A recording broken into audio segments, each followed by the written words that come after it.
প্রিয় বন্ধুরা, আসসালামু আলাইকুম। আজকে জানবো ইনপুট ডিভাইস। ইনপুট ডিভাইস বলতে বোঝায় কম্পিউটারে যে সকল যন্ত্রের সাহায্যে নির্দেশনা প্রদান করা হয়।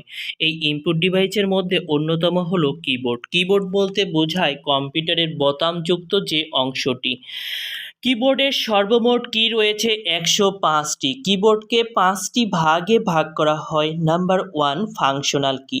F1 থেকে শুরু করে F12 পর্যন্ত সর্বমোট 12টি ফাংশনাল কি রয়েছে। নাম্বার 2 নিউমেরিক কি।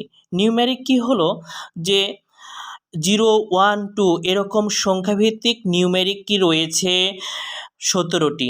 এরপরে number 3 alphanumeric key. Backspace, delete, space bar, escape এরকম এগুলোই হলো alphanumeric key. Number 4 modifier key. Shift, alter, control এই তিনটি হলো মডিফায়ার কি। নাম্বার 5 অ্যারো কি বা কার্সার কি।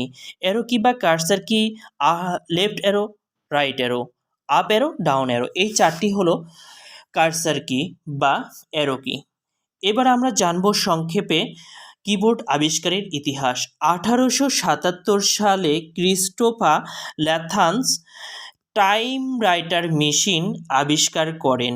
1930 সালে IBM টেলিটাইপ মেশিন তৈরি করে। এই টেলিটাইপ মেশিন ধীরে ধীরে এই কিবোর্ডে রূপান্তরিত হয়। আমাদের সবচেয়ে ভালোভাবে মনে রাখতে হবে বাংলা টাইপ।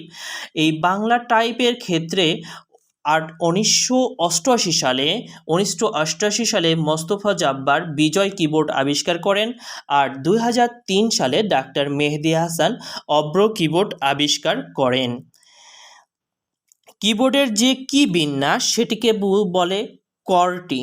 QWERTY এই অক্ষর বিন্যাসে কিবোর্ডের অক্ষরগুলো বিন্যাস।